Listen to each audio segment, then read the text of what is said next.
Hello, my name is Andy and I am the Village Idiot. I'm armed with a car and a GoPro and an unhealthy amount of time on my hands. I'm using that time to attempt to visit every civil parish in England.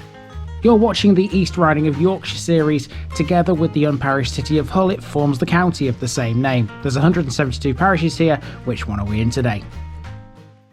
Hello folks, welcome back to the East Riding of Yorkshire once again. Now you can hear around me loads of seagulls which are flying over this particular car park.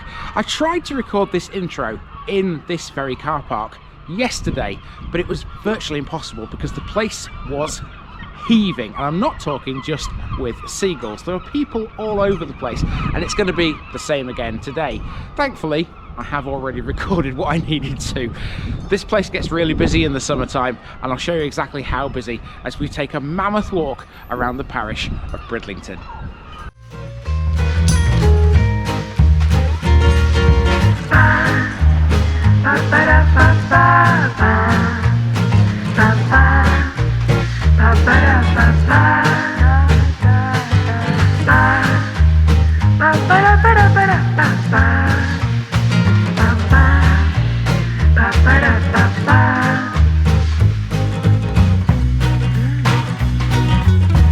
Here's my disclaimer for people who may be watching me for the first time. I say things as I would in my native accent and dialect.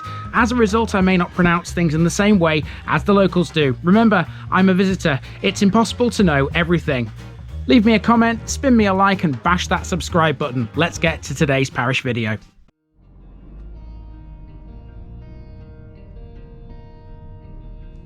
Bridlington, Brehtels Farm. Hello folks, welcome to the largest parish in the East Riding of Yorkshire in terms of population. More than 35,000 people live here in one of the UK's most popular seaside resorts. Right on the northeastern edge of the county, a handful of miles from the border with North Yorkshire, lies the town of Bridlington. Simply known as Brid to many, including the locals, this one is often heaving in the summertime as people from all over the UK come to check out its gorgeous golden beaches, the working harbour, the plethora of seaside amusements and fun parks, the huge amount of pubs and fish and chip restaurants, and the epic Bridlington Spa. It might be a tourist destination in the summer, but it becomes a ghost town in the winter. It's a good thing then that from an economic standpoint, Bridlington survives throughout the year thanks to its status as a sea fishing port. The town is known for its shellfish, being the largest lobster port in Europe. Over 300 tons of the crustaceans are landed here every year. This has led to it being nicknamed the lobster capital of Europe. Bridlington's coastal location is only half of its story. Once upon a time, there were two settlements here, now joined together by a mass of urbanisation. There's a lot to cover in this episode. Fish and chips by the sea, anyone?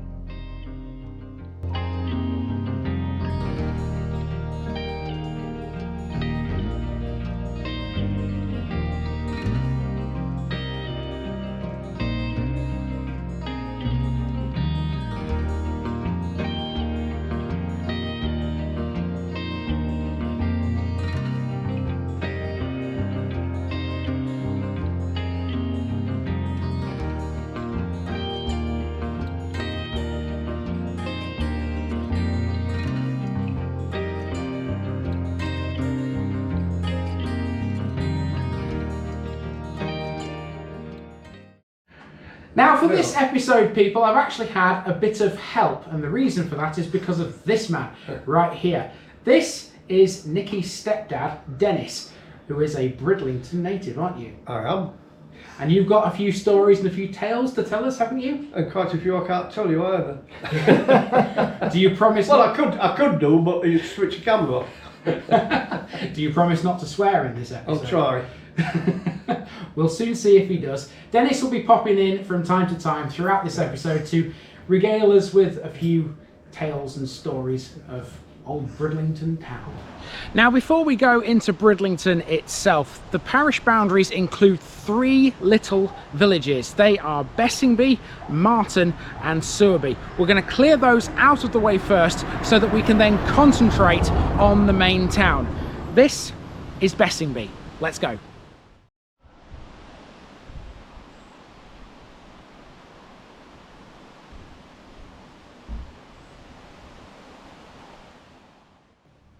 This is the Church of St Magnus, a Grade II listed building erected in 1893. It was designed by Temple Moore in a 14th century style.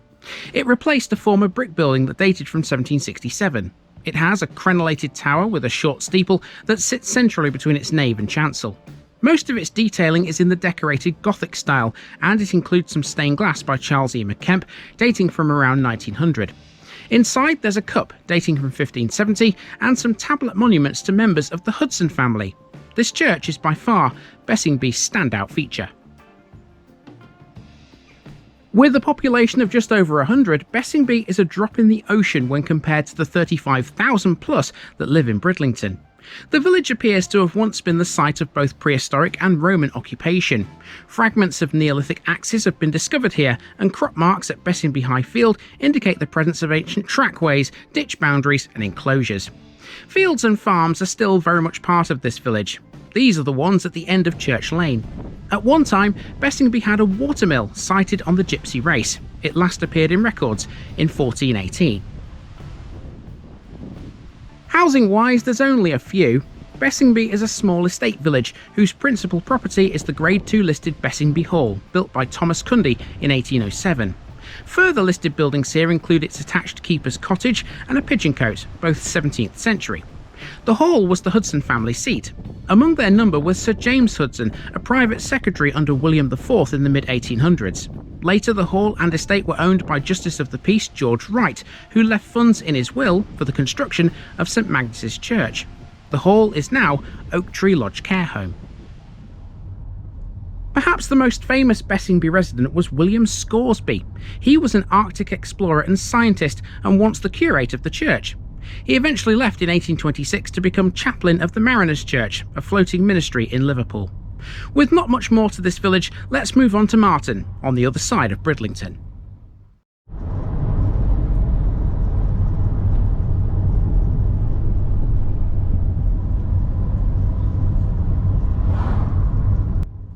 Driving into Marton from the east will take you over the stretch of the Yorkshire coastline between Bridlington and Scarborough.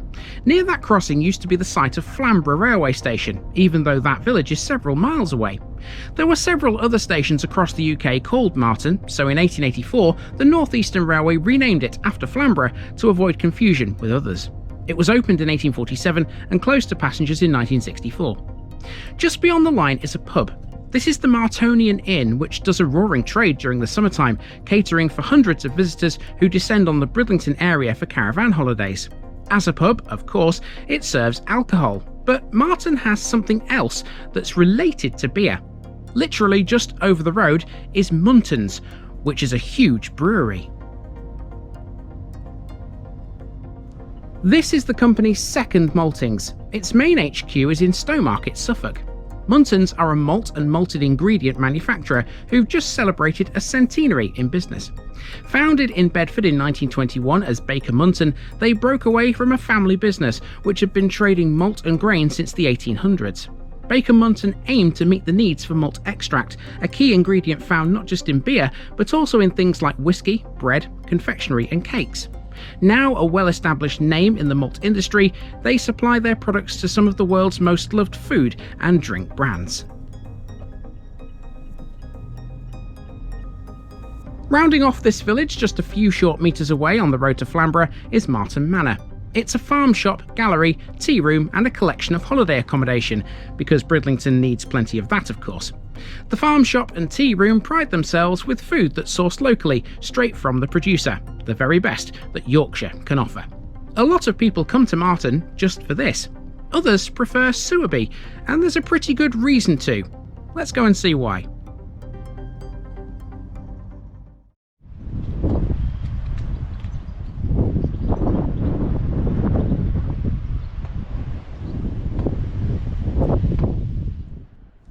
At the eastern end of the village, Sewerby affords us our first glimpse of the sea. We'll be seeing plenty more of that in a moment.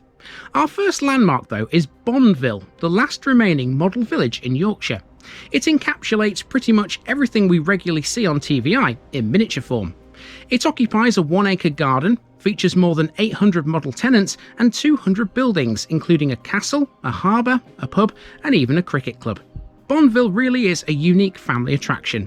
It also has a garden tea room where you can enjoy a cup of Yorkshire tea and a homemade cream scone. Heading into the actual village now, next we have the Methodist Church. Methodism has always been prominent in Sewerby since the 19th century.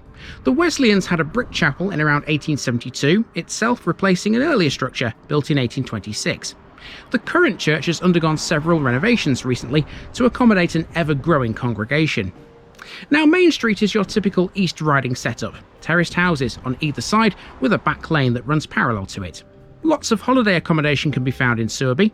This here is the entrance to the Charity Farm Caravan Park. Small businesses would have once been interspersed with the terraces. Some now have other uses. Shades of Nature, for example, is a hair salon which occupies the former post office. Over the road, the old Forge, once a blacksmith shop, has been turned into a trendy bar and restaurant. Sewerby's main street would have been further east once upon a time, by the way. Before long, the street starts to bend and it changes its name to Church Lane. It also starts to become more modern, and eventually civilization comes to an end. However, it's this end of Sewerby that attracts the most people, usually. One of the reasons for that would be its small mid-19th century church. Dedicated to St John the Evangelist, this was built between 1846 and 48. It's made of sandstone which wasn't quarried locally, instead it was transported from Wakefield. St John's is not the first religious building to have existed in Sewerby. A chapel was first mentioned in historical documents from 1319, but it had fallen into disuse by 1449. This, the modern church, was designed by Sir George Gilbert Scott and it's Grade 2 listed. Complementing it over the road is the church hall, seen here from its grounds. Now, as good as all that stuff is here in Sewerby, there's one big reason why most people come here, and it's nothing to do with anything I've already shown you. It is Sewerby Hall and its gardens. Sewerby Hall is a Grade 1 listed building and one of the country's most visited tourist attractions. It includes the Museum of East Yorkshire, which has a room dedicated to the aviator, Amy Johnson. A Georgian country house with some 50 acres of landscape gardens, the main 3-storey building was constructed in 1714, incorporating some older work. Since 1936, the hall and park have been open to the public, except for a short period during World War II, when instead it was used by the RAF as a hospital and convalescent home. Sewerby Hall has quite a bit more to speak of. Here's a few pictures. Sewerby Hall is sometimes known as Sewerby House. Historically a manor house and a residence, it's associated with the Graham family. The first of their number to live here was John Graham, a wealthy man who inherited quite a bit of money from his father. He bought the estate in 1708 from Elizabeth Carliel, the last of the previous family to own the property. Graham would replace the manor house with the present Sewerby Hall. He died in 1746 at the age of 83, and his son, also John, died childless in 1798. Sewerby Hall therefore passed to his widow, Alicia, and then through various lineages to Sarah Yarborough of Heslington Hall, York. From then on, the Yarboroughs made many improvements to the house, including the addition of a large conservatory called the Orangery in the mid-19th century, a clock tower in 1847, and finally a gatehouse in 1848. It was they who also funded the construction of the church. The Lloyd family of Stockton Hall took over in 1856. All these families were connected to each other. In fact, the last owner of the hall was the son of Colonel Yarborough George Lloyd Graham, who sold the house and part of the estate to the Bridlington Corporation in 1934. Today, the hall is a major tourist attraction, attracting over 150,000 visitors a year. As well as the Amy Johnson Room in the Museum of East Yorkshire, the hall also includes a Coast Guard museum and a small zoo and aviary, as well as an 18-hole putting green, 9-hole pitch and putt, and various gardens. Various events are often held here too. If you want a day out in Bridlington that's not all about the seaside, Sewerby Hall is where it's at. Back to the village, next up is the Ship Inn. This was built as a mansion for John Bower, a merchant in the early half of the 18th century. In 1766, an assembly rooms opened next door. Today it's known mainly for its beer and music festivals respectively held on the Easter and August bank holiday weekends. Its large beer garden overlooks Flamborough Head and Bridlington Bay, but you can also do that from the nearby cliff top using Seagate View. Cricket is played on the edge of the North Sea coast here. Sewerby Cricket Club, within the grounds of the hall, is on this very cliff top. Looking back towards the village doesn't offer much visually, so it's a good job most of the benches face the North Sea. And what a view this is, by the way. On a clear, sunny day, as this was, this has got to be one of the best views in the country. The North Sea gets a bit of a reputation for being a dirty area of the Earth's oceans, but it's hard to believe that when you're looking at it from a tall chalk cliff. Peaceful and unspoilt, the views towards Flamborough Head, Danes Dyke and the South Landing are magnificent from here. And it's not bad in the other direction either, let me tell you. Well, there can be no denying, of course, that Sewerby is a beautiful little village. It's well worth coming to if you want to explore the hall and the gardens and the zoo and everything. And of course, you get a brilliant view of the sea from the village too. But most people that come to this part of East Yorkshire are coming to the main town, which we're now going to head for. Behind me there, you can see Bridlington in the distance. Let's hop in the car and check it out.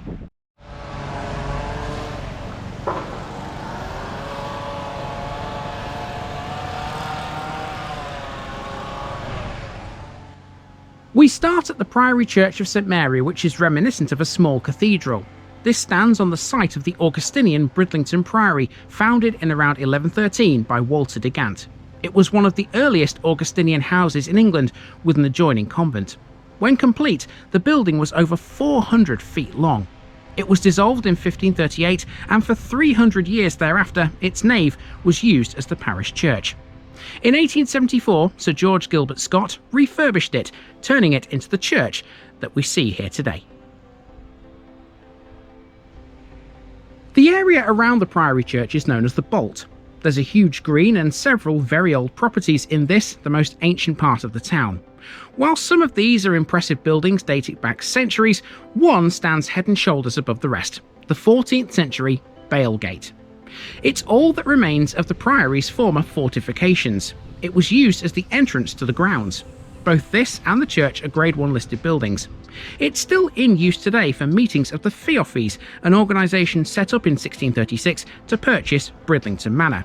It's also a museum. The Bayle reveals a wealth of Bridlington history and has free entry throughout the summer. Handily, there's plenty of roadside parking places between the Bayle and the Priory Church. On the other side of it, we're now starting to enter the Old Town. Pubs are a plentiful sight in this area. The first one of a select few to speak of is the Bull and Sun, a former house said to be haunted by a Victorian girl who slides down the top floor banister.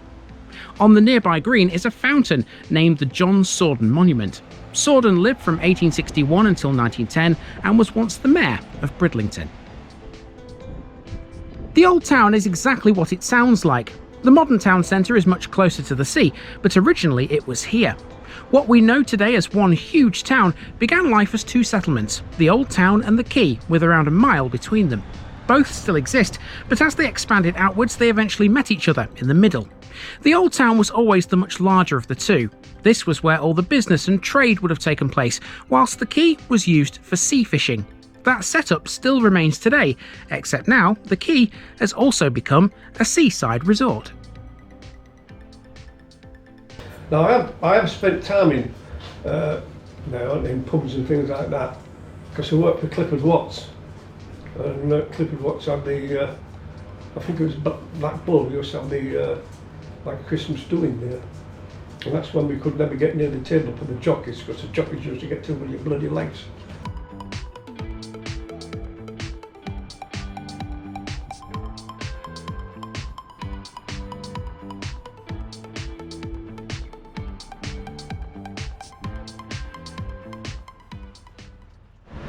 I've seen quite a few pubs there along the high street, and now we've come to the Black Lion, which is the one you can see on your screens right now. This is the one I would say is right in the centre of the Old Town, because this is where the high street meets the marketplace. If I turn the camera around, there you go, there is the marketplace. Let's explore this area next. Bridlington has had the right to a weekly market since King John granted it permission to in 1200. It would have been held here. Among the marketplace's buildings is the Pack Horse, the second oldest pub in Bridlington, dating back to 1600. It was originally a farmhouse but became a pub in the mid-19th century. Some stocks and a pillory stand outside the front door. These are replicas though. The originals have long since disappeared. A bell used to be rung in this square too to regulate the market hours. It was taken down in 1810 and kept at a nearby house known as Pillory Bell Yard. There are two old banks on the edge of the marketplace. This one, Beauty Bank, is now a salon. The other one is directly opposite. It's known as Hebblethwaite House and was used as a bank for more than 200 years. The last to occupy it was HSBC. The house itself was on the market in 2019 for £300,000. Not far away along Westgate is Nell's Cottage. Built in 1696, this is one of the town's oldest dwellings. It's now a holiday cottage, but it was once used as a sweet shop. Continuing westwards out of the old town, we pass the Star Inn, a 17th century pub, and another which is supposedly haunted. These gates are the entrance to Westgate Park. It contains Westgate Crown Green Bowling Club, the oldest club of its kind in the town, founded in 1924. On the other side there's a magnificent archway. That's the stable block of the former Avenue Hospital, now converted into apartments. On the junction of Lees Road is Dr. Humphrey Sandwith's fountain. A Bridlington native, we have Sandwith to thank in part for clean water and sanitation. In his final years he focused on improving London's water supply, based on his observations during a cholera outbreak in Hull in the 1840s. Okay, now connecting the old town and the quay, or Bridlington Harbour if you like, together there's a big long road. Now to get to that road we have to walk back to virtually the Priory Church, and to do that we're using South Back Lane. So let's carry on down here, get to that road and make our way towards the sea.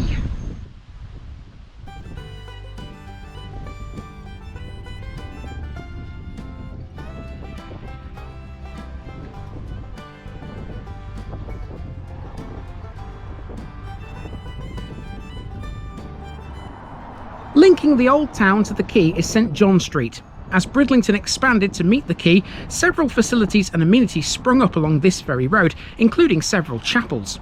This co-op used to be one of 3 primitive Methodist chapels, 2 of which stood on this same spot. It closed in 1970. Several pubs opened along here too, the Old Ship among them. This shouldn't be confused with the one at Sewerby, by the way.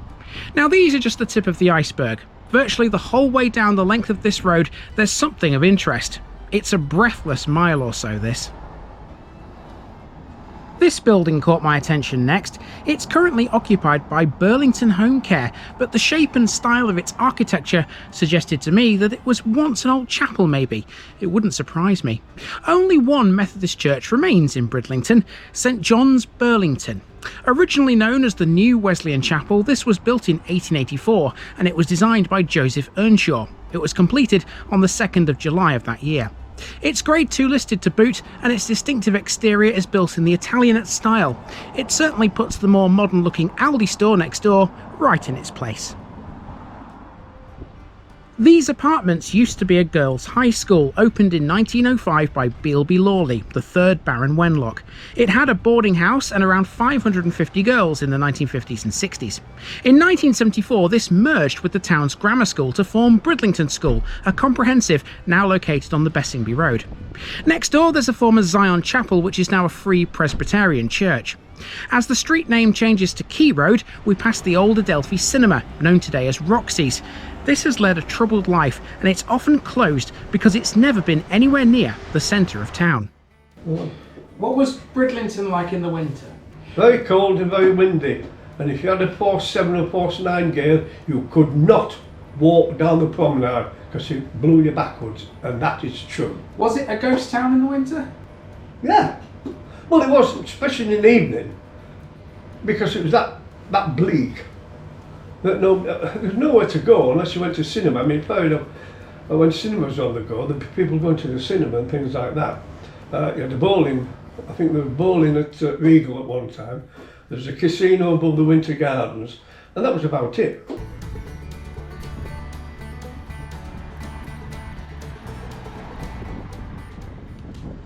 Moving on, some stunning floral displays were on show at this roundabout, and also in fine fettle were the Victoria Gardens close by. Bridlington's communal spaces were looking fabulous in the midsummer sunshine. Now this next area is all to do with the local community. The Crown Community Buildings, seen here, house the Hinge Centre, a charity that's been supporting Bridlington since 2008. It offers support, guidance and opportunities to people facing social and financial hardship. Its work mainly focuses on the Havenfield estate, the second most deprived in the county. After that, it's the Job Centre, and now we're in the vicinity of the Town Hall and the Magistrates' Court, hidden away behind some trees. The Town Hall was built in 1931 and designed in a William and Mary style by Peter Newton, the borough surveyor. The entrance hall has a marble imperial staircase leading to a panelled council chamber on the left and a ballroom to the right. The Grade 2 listed building was once the meeting place of Bridlington Borough Council, but now serves as an area office of East Riding County Council. This clinic close by marks the end of the Key Road section, for now. Okay, next up we need to go towards the railway station. Now, to get to the station from this street, what you have to do, you have to turn right just here and get onto this bridge. You can see these arches, it's a big bridge which goes over the railway line. Let's head for that next, shall we, and see how many trains we can spot. Indeed, there was a train in the station, which you can see here from the bridge. The railway line isn't the only thing this is crossing though. It also passes over the Gypsy Race, which for the final few miles of its journey to the sea, flows through Bridlington before emptying into the harbour. The last half a mile is underground, flowing underneath Key Road car park. This is Gypsy Race Park, flanking the edge of Hilderthorpe Road. It's been the subject of recent improvements, including the creation of a viewing platform and a flow balancing area designed to manage any potential flood risk. Between the Gypsy Race and the railway, there are several large shops like this Lidl, a B&M and a Tesco supermarket. They all stand on land formerly occupied by part of the railway station, including its original buildings and platforms 1 to 3. Until the 1950s, Platform 3 was used for many years by the Moulton Dodger. Bridlington expanded as a holiday resort at the start of the 20th century, largely as a result of the railway. Direct trains ran from the industrial West Yorkshire heartlands in the summertime. Lots of West Yorkshire folk, known to the locals as Wezzies, still holiday here today. The station used to have an engine shed, 2 turntables and some extensive sidings. After World War I, excursion platforms were added to cope with the many special trains bringing holidaymakers to Bridlington. The present station concourse dates from a 1912 expansion, which included wrought iron canopies over the lengthy platforms 5 and 6, still in use to this day. Bridlington Station has been in the local news recently too, owing to its magnificent floral displays. I stepped inside briefly to have a look. Now, we know the media often exaggerate things, but I think they nailed this one. The station was opened in 1846, and its construction also had another effect on Bridlington. The immediate area around it developed significantly, and soon Key Road started to take its modern shape. This would lead to the continuous urban connection between the quay and the old town. Springfield Avenue is next, which had 2 things of interest. One of them was this dance school, but I came down here mainly for the Royal Mail delivery office. Fun fact, Bridlington has one of the rarest Royal Mail postboxes in the country. With an Edward VIII cipher, it can be found on Queensgate. Now we're entering Hilderthorpe, and the sea is literally just beyond this maze of Victorian terraces.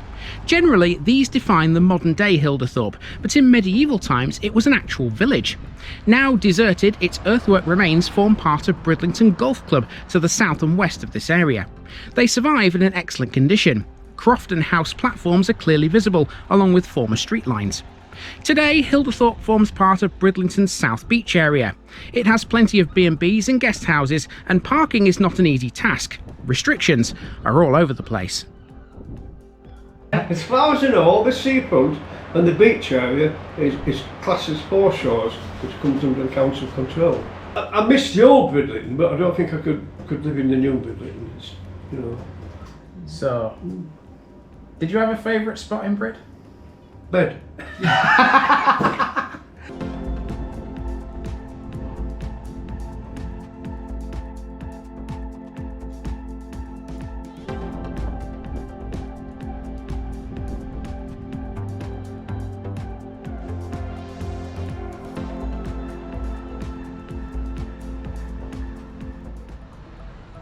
Now we come to Bridlington Spa.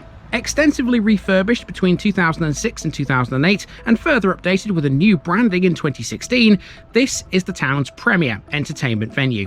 It boasts a large Art Deco ballroom, an Edwardian theatre and an art gallery. On its wall are two blue plaques. Wallace Hartley was once a member of the Bridlington Municipal Orchestra. He was conducting the band on the Titanic as it sank in 1912 to keep the passengers calm. Belarusian Herman Daruski, also a musician, was once in charge of the music at seaside resorts, including Bridlington and Blackpool. The original Bridlington Spa was built in 1896, consisting of a theatre and a seaside pavilion. A fire in 1906 saw the theatre destroyed and a replacement opera house was built the following year. That still forms part of the building today. After a series of further fires, most of it now dates from the 1930s. It's successfully owned and operated by East Riding of Yorkshire Council and features some outstanding views over Bridlington Bay and the South Beach, both from the inside and the outside. If you look the other way though, you're facing the harbour, and that is part of Bridlington's economic lifeblood. One and the same thing, the harbour is the key we've been talking about. It's still very much a working environment, even though the public can walk right through most of it. Various signs like this one remind you of that fact and to exercise caution. Now, lobster pots can be seen all around the harbour because the North Sea shellfish are very important to Bridlington. Every year, mostly via this harbour, some 300 tonnes of lobster pass through the town via its fleet of sea fishing boats. As we'll see shortly though, tourism plays a huge part in the harbour's modern function as well. The harbour also features the Anchorman Sculpture, created by local artist Ronald Falk, best known locally for his shepherd and sheep sculptures. Apart from landing fish, Bridlington's port was historically used to transport corn. There used to be mills in the town for grinding it once upon a time. Overlooking the harbour is the massive Ebor House. This is the tallest block of high-rise flats in the town, which has offered its residents a magnificent view of the sea since the 1970s. The harbour car park can also be seen from up here, and come the summertime, this is usually jam-packed full. But there's one of them that's going back on a pleasure cruise, and it got to harbour mouth and it sunk. Knowing the fishing fraternity, the lads that I knew said, oh, he never looks after the boat, and they reckoned that the engine had fallen through the bloody boat and sunk. But actually, eventually, true story come out that there'd been a bit of a storm and the tides had gone the wrong way, and it had washed this boulder that had been there centuries, if you want. I don't know if it dug it up or what, but it had moved it. And of course, as the boat come in with the tide, hit it. Now of course it's the summertime, the sun's shining, it's the school holidays, Bridlington seafront and the harbour front is absolutely rammed with people. Well, next we're going to go somewhere that's a little quieter. We're going to go down a pier towards an old cannon. The North Pier has a resident lady. This statue depicts a young woman from a fishing family knitting a garment called a Gansey, the traditional heavy wool sweater worn by fishermen. As well as fishing boats, both speedboat and pleasure boat rides operate from the harbour in the summertime. Without a doubt, the most popular is the Yorkshire Belle, the last remaining Bridlington pleasure boat, built in 1947 by Cook, Welton and Gemmell of Beverley. It's named after an original boat that was lost in the Humber estuary during World War II after hitting a magnetic mine and sinking, along with all of its crew. The harbour was defended by two batteries, one on its northern side, the other on its south. That brings us to the harbour cannon. Several of these were built into the pier, rather than sitting on top of it. This one is the only one that remains. It was extracted from the pier and restored in 1977. Further down the pier is the Royal Yorkshire Yacht Club's race control booth. If you haven't seen my Carnaby episode, there's more about that club in that video. And right at the end of the pier is a little lighthouse or beacon. This fluted iron column flashes a white light across the sea every 2 seconds. It's extremely windy down here. I hope you can hear what I'm saying. I was going to give you a little tour basically from the end of the pier of what you can see here. So obviously you've got the beacon at the end there and the cannon, which is just to the right, and then obviously if you look back towards the land, you can see there's the South Beach, the spa in shot there, there's the harbour right there, and then you've got the race control just here. If you come down here you can see Flamborough Head in the distance over there, and the beautiful, am I really saying that? The beautiful North Sea. It does look beautiful today with the sun shining on it. You know, when the sun gets up, The British coastline is absolutely gorgeous at times, isn't it? It really is. And just look at all those people over there around all the ice cream shops and the rock shops and the fish and chip shops and the amusements. When the sun comes out in the East Riding of Yorkshire, people know how to make the most of it. And then I worked in Floral Hall. When it was a Floral Hall, and not what it is now, it was a proper Floral Hall. It was it Bobby? Called him, I can't remember the last name, called him Bobby, and he used to play the organ. And then he used to, I think it was Sarah's Harper, he used to have, I'm sure it was Sarah's Harper, he used to have orchestra, and he used to play like, you know, Titanic music, if you know what I mean, that type of thing. He used to play there, and old folks used to go, so we used to go in the evening, work in the evening there. I'd sell deck chairs during the day, and go there in the evening, and like steward, if you know what I mean. The busiest area, of course, in the summer is the seafront. Bridlington Forum is one of a countless number of amusement arcades packed full of traditional seaside games like the two-piece shove machines. The Forum is also a cinema, and its modern facade is easily one of the most recognisable landmarks today. There are several amusement parks on the Esplanade as well. The two main ones are the Bayside Fun Park and the Promenade Amusement Park, featuring bumper cars, roller coasters and loud music.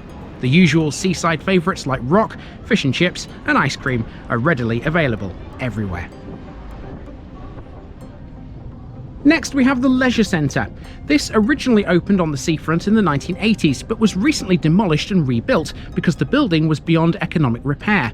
Costing £25 million, this, the new building, has 2 swimming pools, flume rides, a sports hall and a health suite. Via Fort Terrace, named after one of the harbour garrisons, we're now on Promenade and we're heading towards the town's Wetherspoons pub. It's named the Prior John after John Tweng, the man we first met in the Thwing episode. Bridlington Priory became a place of pilgrimage after his death. Okay, so now we're in the town centre, and this should be a little bit quieter than the harbour front, the seafront, because there's not as many people here, hopefully. I'm all for being at the seaside in the summertime and, you know, joining in the whole, you know, holiday type experience. But to be honest with you, when it gets too crowded, I don't really like that. I'd rather be somewhere that's a little bit quieter, and Bridlington Town Centre does that job perfectly. Let's explore it.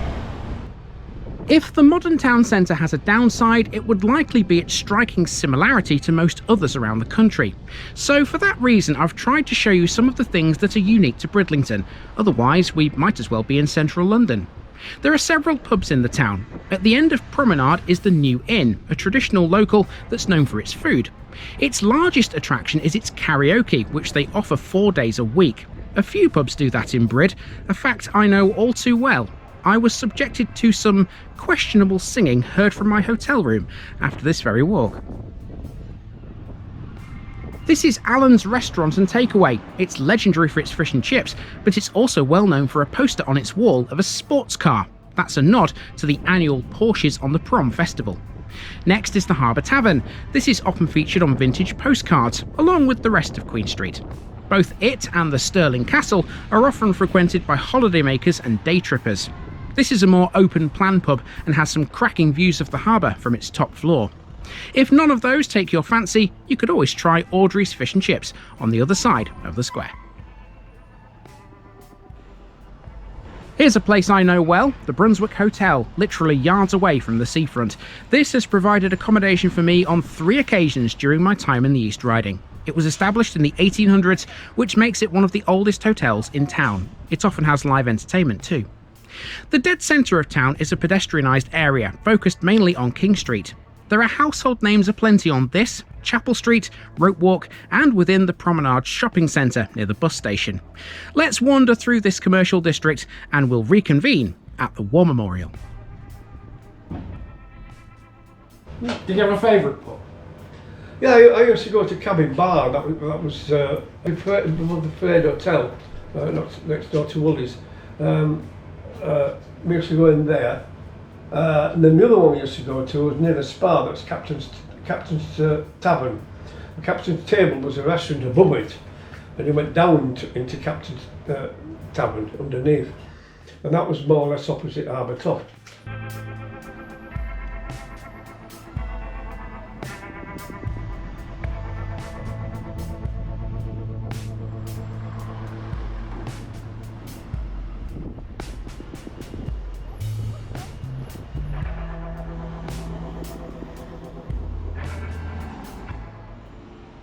These are the War Memorial Gardens, and this stone cenotaph has the names of all 306 men from the land forces and the 24 from the sea forces who fought during World War I. 189 from World War II are also listed. The cenotaph also has carved reliefs that depict symbolic scenes of victory. The gardens have other memorials too. This one, for example, marked the 50th anniversary of the Dunkirk Veterans Association. Nearby is a grey stone of remembrance featuring the Burma Star Medal. Its inscription reads, "When you go home, tell them of us and say for your tomorrow, we gave our today." These gardens also include a memorial to the Yorkshire Belle. This plaque commemorates all of its 9 crew members and was unveiled in 2022. Towering over the gardens is Christ Church, built in 1841 by George Gilbert Scott. Originally a chapel of ease, Christ Church became a parish church in its own right in 1871, and to mark the occasion, its chancel and steeple were added to what was originally a modest building. We're leaving the town behind now as we start the walk back to where we began. There's more to the town, the seafront and the harbour, but fitting it all in is impossible. On Victoria Road is Our Lady and St Peter's Church, built in 1893 as a permanent structure for the town's Catholics, who previously used an iron building on the same site. Via an alleyway, we cross back over the Yorkshire coast line again as we head north into Duke's Park. This is a huge sports-related area occupying a swathe of land between the railway and Queensgate. Bridlington Cricket Club play here. They were founded in 1820 and they're still going strong today. Duke's Park also has a bowling green and a tennis court or two, but it's also associated with both rugby and football. Rugby has been played in Bridlington for at least the last century. This, the Bridlington Rugby Union Football Club, was established in 1924. They have 2 senior men's teams, a women's team and several junior sections. Now, Bridlington has a place in rugby's record books. In January 1944, Ernie Cooper made history by kicking an 81-yard penalty in a match for Bridlington School's first 15. To this day, that feat has never been matched. Cooper played for this club at the age of 17 and was a member for more than 7 decades. He was also club president for a number of years too. Next door is Queensgate Stadium, the home of Bridlington Town AFC. Originally founded in 1918 and then refounded in 1994, they now ply their trade in the Northern Counties East League Premier Division, the 9th tier of English football. The town used to have another team, the now defunct Bridlington Trinity, who enjoyed several years of success in both the Yorkshire and Midland leagues. Now, wouldn't it be great to have a Bridlington side in the Premier League, hosting the likes of Liverpool and Manchester United? It would certainly be a popular away day for travelling fans. Well, this is an area that Dennis will be very familiar with because he used to walk the length of Queensgate almost to get to school in his youth. We're not going all the way down Queensgate though. Instead, we're going to go part way up it and we're going to head towards East Riding College next. We're into the final stages of this mammoth walk around Brid. When young Dennis was walking along Queensgate, he was heading to St George's School for boys. Now gone, standing on part of its former site today, is East Riding College, a centre for further education. This has 2 main sites, one in Beverley and one in Bridlington. It also has a smaller campus in Hull. As for St George's, that amalgamated with a girls' school in 1965 and became Headland School, whose most notable former pupil is the comedian Rosie Jones. Staying on the educational theme, Bay Primary is close by, and Dennis also had a piece of school history to tell us too. When they went to build the new college, they wanted to build on top of the butts.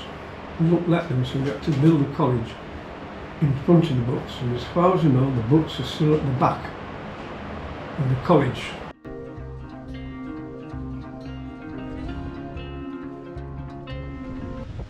Our final landmark is the town's cemetery. This massive burial ground includes some 73 Commonwealth war graves. The Bridlington Burial Board, which was formed in 1873, administered the cemetery until 1895. The beautiful buildings at the centre of it all are a pair of Grade II listed Gothic cemetery chapels, which have a huge spire that can be seen from as far away as the cliff top in Sewerby. They were built in 1869 by the architect Alfred Smith of Nottingham. And by the way, a man called Tony Green is buried in here. It's not the former darts player though, because he was from Hull. Okay, so 3 hours and 20 minutes later, we are back to the car, and that's the walk around Bridlington.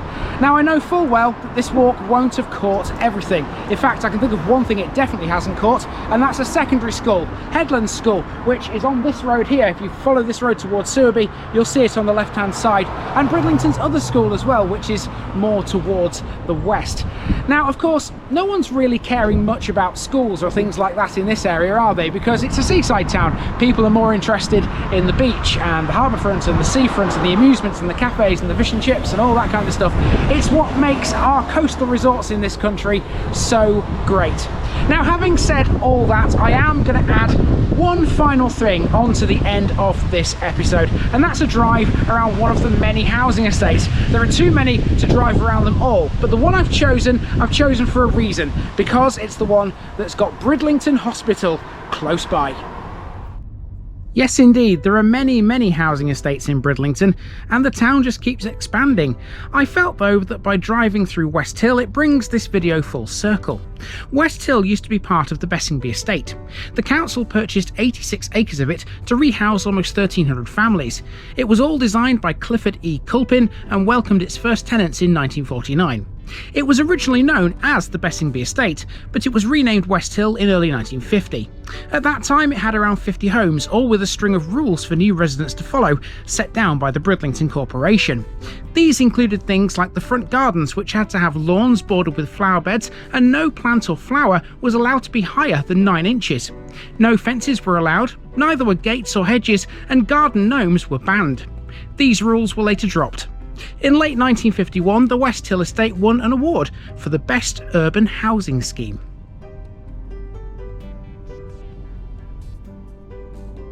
To finish with, we're having a look at the modern Bridlington Hospital. I say modern because this isn't the first to the town's name, it's at least the fourth. It was built to replace Avenue Hospital, Bempton Lane Hospital, and the Lloyd Cottage Hospital and Dispensary, which all preceded it.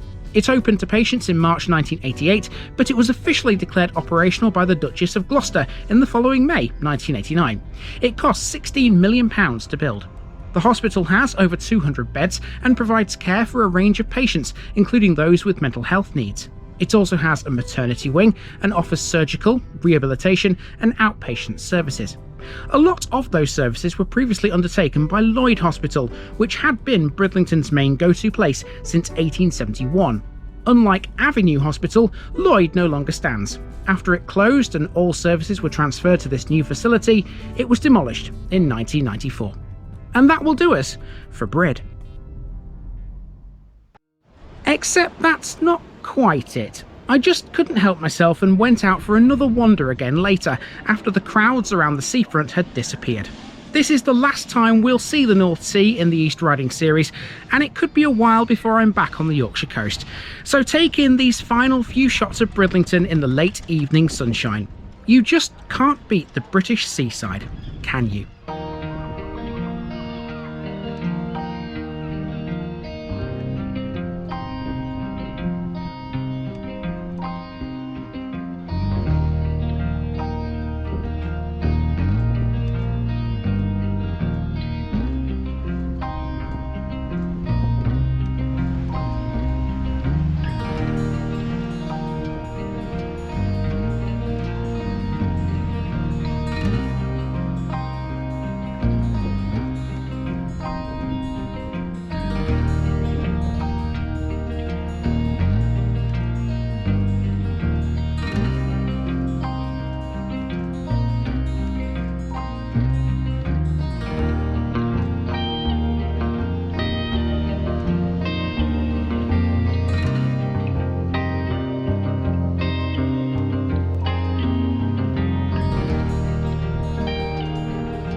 Thanks for watching this video, folks. Don't forget to like this episode if you haven't already. It really makes a difference with YouTube. If you're new here, subscribe to the channel for more videos like this, and give us a share too if you've got friends who'd like it.